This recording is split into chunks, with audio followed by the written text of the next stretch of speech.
Diversity and inclusion are important values here at the City of Markham. Our new Markham Inclusion Charter reinforces our pledge to respect and celebrate diversity and promote an inclusive community. We must confront racism and take immediate and proactive steps to fight and prevent systemic racism in our decision-making, our programs, and our services. We all have a role to play. And if everyone is to feel welcome and included in Markham, we must create a space free of discrimination and bias. I'm pleased to announce that HR has created a special e-learning program for us to start talking about anti-Black racism in the Canadian context. I'm pleased to say that it's part of our anti-Black racism strategy approved by Council earlier this summer. For details on that initiative, I invite you to visit markham.ca. We stand against anti-Black racism. We're committed to real change.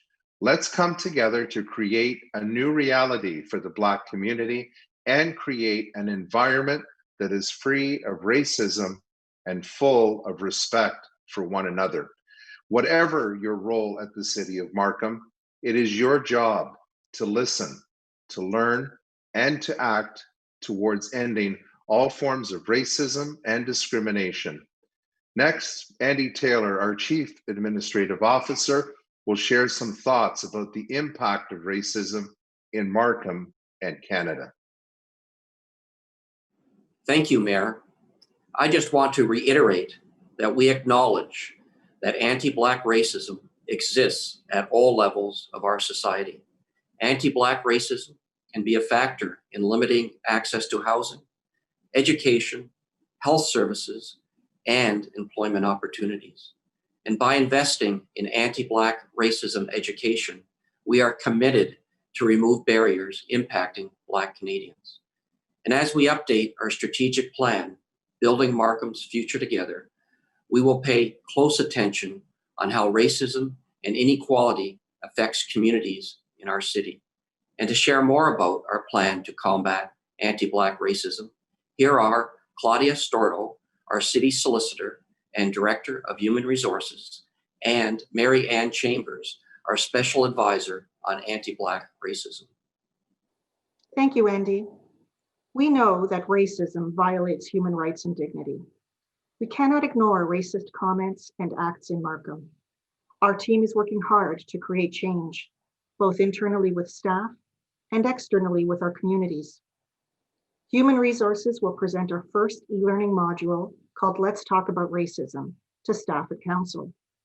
It will cover the history of racism in Canada and guide individuals and the city on ways to support staff, residents, businesses, and other stakeholders as we tackle racism together. As we develop our overall strategy to combat anti-Black racism, staff who identify as Black have been invited to provide insights and feedback on the upcoming Let's Talk About Racism e-learning module. We will also consult with our Black communities and various other stakeholders as part of our anti-Black racism strategy and the refresh of the city's diversity action plan.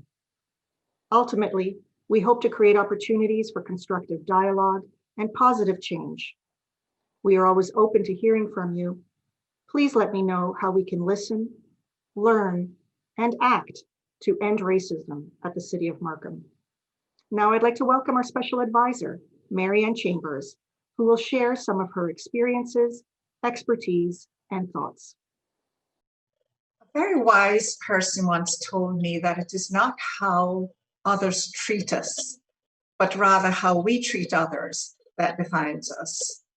When I hear people say that they're colorblind, I figure they must be approaching 100 years of age. There was a time when that comment might have resonated in some circles, but that simply isn't enough now.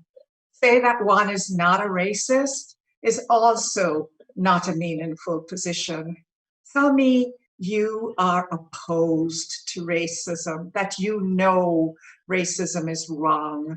If you want me to have any confidence in your sincerity, then tell me how you are going to live your life so that others can live theirs. Listening to my granddaughters as they describe how they're engaging with their white friends on the issue of anti-Black racism gives me hope. Seeing the diversity in the ages and races of people who are participating in protests against racism gives me hope. The clarity of the thinking, the determination and the fearlessness of actions of young people of all races give me reason to be hopeful. Never before has that been more evident or more powerful. People who had ignored or dismissed the voices of those who have long been saying that Black Lives Matter are now kneeling in support of their message. The work of past movements served to change and repeal abhorrent laws. That was absolutely critical for any progress to be made. Martin Luther King Jr. was branded as a radical by those determined to protect the status quo. What we need now is a change in attitudes, and there is greater insistence that there be accountability for how we act towards each other, both individually and collectively in the form of institutionalized practices. Unfortunately, it's harder to legislate that kind of change. It might be inconvenient for some to recognize that dominant society and dominant culture continue to determine, based on their own experiences and privileges, how everyone else gets to live. While it is important to acknowledge that reality, it might be even more important to recognize that the institutionalization of public policies and how they are implemented is all within the control of human beings. I think this is important to remember when we talk about systemic racism, or even simply about the system. Perhaps when we think of the system as the problem, we should remember systems might be created by people eager to establish or protect what they deem to be their rights, as opposed to, and sometimes at the expense of what they think is good enough for everyone. Commitment that we all need to make is to respect that we all deserve to be able to live with dignity and in ways that do not involve the oppression of others. It has never been more important to protect, preserve, and promote our humanity. At the City of Markham, we want everyone to feel welcome and to feel like they belong. We all have a role to play in combating racism. I'm confident that you will do your part, and I say thank you.